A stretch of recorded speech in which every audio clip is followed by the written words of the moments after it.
welcome to my channel, students. So now we'll discuss unit 2 sample MCQ questions in communication engineering. So in unit 2 this is part 1 questions, and later rest of the topics we'll discuss in part 2. So the first question is aliasing refers to. So this is a major important topic in second unit, that is based on sampling, quantization. So they may ask some questions because unit 2 is about pulse modulation. So aliasing refers to. Aliasing is nothing, it is the overlapping of the samples, that is the low frequency and high frequency samples, they get overlap each other. So that is known as aliasing. So the aliasing refers to sampling of signals less than at Nyquist rate, and sampling of signals at Nyquist rate, sampling of signals greater than Nyquist rate, unsampled the original sample. That means aliasing happens when the sampling of signals less than the Nyquist rate. So this is a very important criteria, and this is a very important question also. So aliasing refers sampling of signals less than Nyquist rate. Okay, this happens when sampling frequency Fs is less than Nyquist rate. And the next question is, which is the greatest disadvantage of pulse code modulation? So pulse code, shortly known as PCM. So the greatest disadvantage of pulse code modulation is the large bandwidth. It requires a large bandwidth. So that is the very important disadvantage of this PCM. All the other data that are given highly prone to noise and cannot travel for long distances, its inability to handle analog signals. So all these are what we can say. So they are all some kind of disadvantages, but the very important disadvantage is the large bandwidth it is required. And then the next question is, which is quantization process? So quantization is actually rounding, that you know. So technically we can call the quantization process as rounding and truncation. Okay, so the quantization is nothing but rounding as well as truncation. Quantization is a dash process. So you know, quantizing a sample value in the sense many values, many samples are given to one code. Combinedly they are given with one code. So this is simply called as many to few mapping. That is, many number of samples can be grouped to form few. And quantization is a dash process. Next question is, it is a non-linear process. The choices given are non-linear, reversible, non-linear and reversible, and none of them mentioned. Actually, quantization is a non-linear, irreversible process. That is the correct answer. But here in the given choices, only non-linear is given. Okay, and reversible process is mentioned. So it is non-linear. That is the correct answer we have to choose. And the next question is the flat top sampling of low pass signals. Sampling. In sampling, so we know there is natural sampling, flat top sampling. So the flat top sampling of low pass signals, it gives rise to aperture effect. Because of flat top sampling, the low pass signals, it is giving up an effect that is called as aperture effect. So this is an unwanted effect that takes place in flat top sampling. And the next question is, in delta modulation system, granular noise occurs when the granular noise is a very important drawback in delta modulation that we know. So this delta modulation, granular noise, occurs whenever the modulating signal remains constant, because in delta modulation we know that the step size is actually not varied. It is a constant amplitude step size.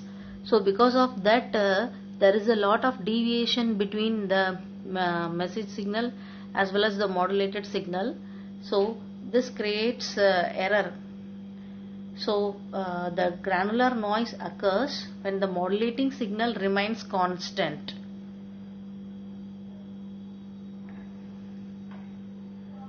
And these questions know, so the granular noise and then slope overload noise, so all these noises and the noise based questions know, so that thing are very important because you can expect many questions in this area. So regarding the advantage of delta modulation and disadvantage of delta modulation, so you read the topics clearly so that you can answer.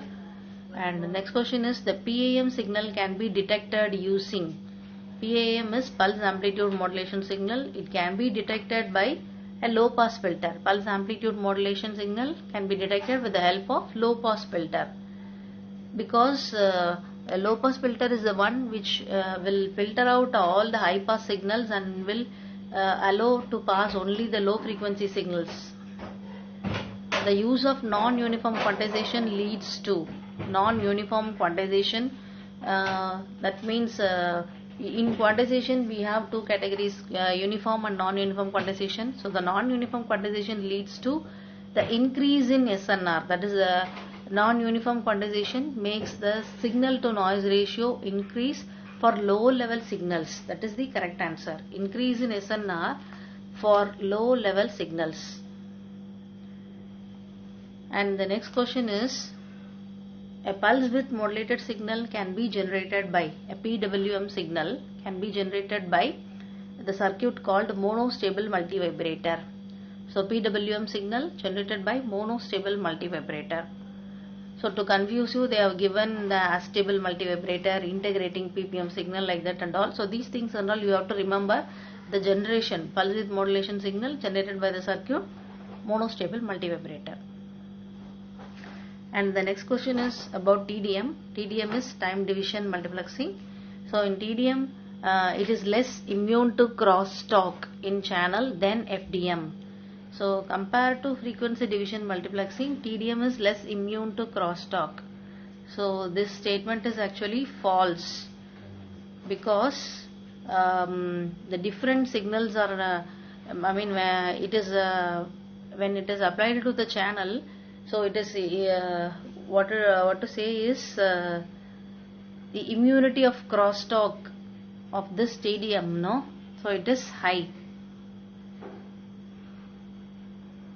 And in an ideal TDM system, the cross correlation between two users of the system, this is actually a fact. The cross correlation between two users of the system is 0.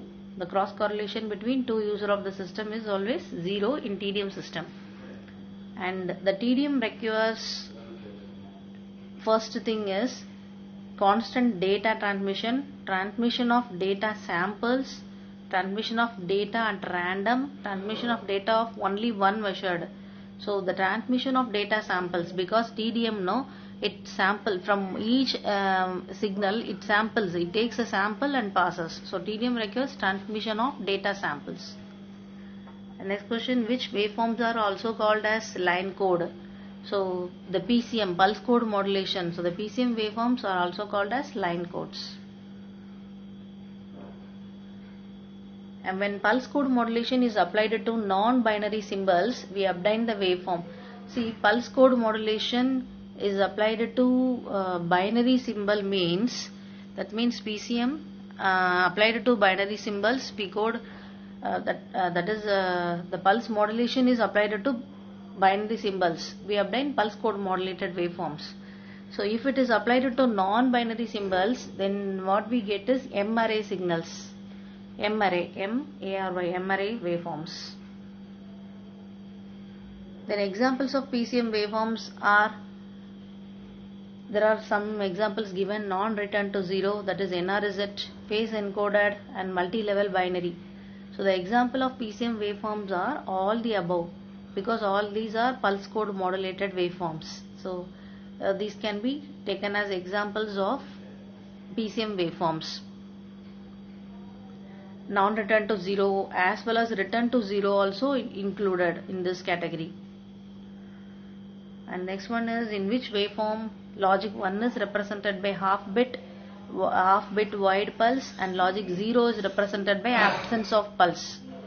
For 1, half bit wide pulse, and for 0, no pulse. So this kind of waveform is used in unipolar RZ, that is return to 0, unipolar return to 0. Okay, for in this coding, logic 1 is represented as only half a width, and then logic 0 is represented as no signal. Okay, and the next question is, in which waveform logic 1 and 0 are represented by opposite 1/2 bit wide pulses, opposite 1/2 bit wide pulses. So this is happening in bipolar RZ. Bipolar, that means plus and minus amplitude voltages will take place. Bipolar return to 0.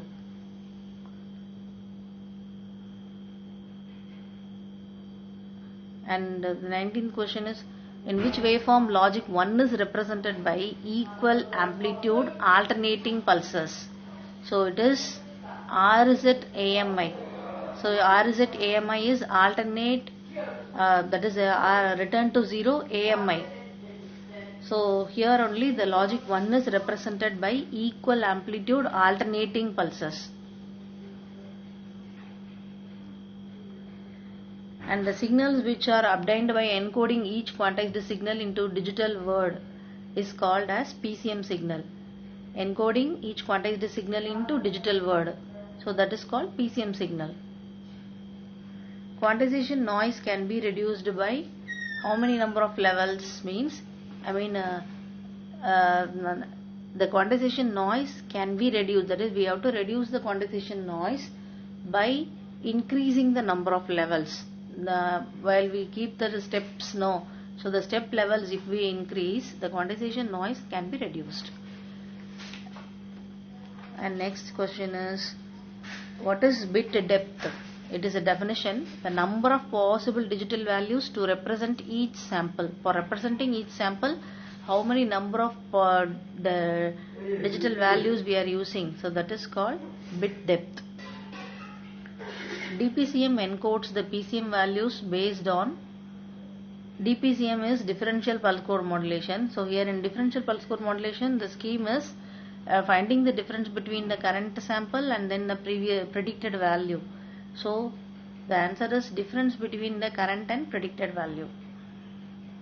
And next question, delta modulation uses dash bits per sample. So this is a very important question. Delta modulation uses 1 bit per sample. In delta modulation, that is the significant feature. 1 bit, it uses only 1 bit per sample. And in adaptive DPCM is used to, adaptive DPCM. DPCM is differential pulse code modulation. Adaptive DPCM is used to decrease the bandwidth, because the DPCM has the drawback of bandwidth increase. So that must be decreased with the help of adaptive DPCM. Vocoders analyze the speech signals at where? The transmitter side. The vocoders analyze the speech signals at transmitter.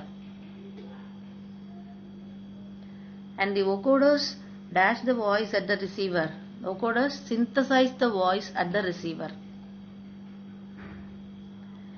TDMA stands for, it is TDMA, FDMA.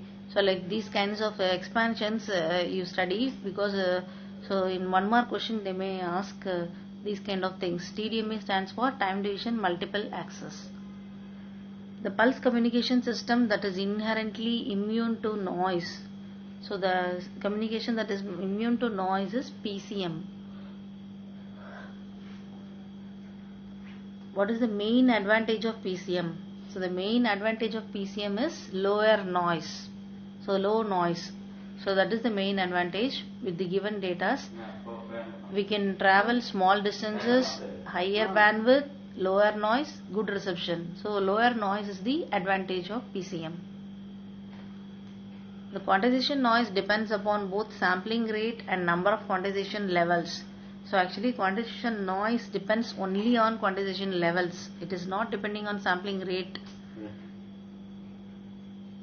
So this is false. The statement given is false, because the quantization noise depends only on quantization levels.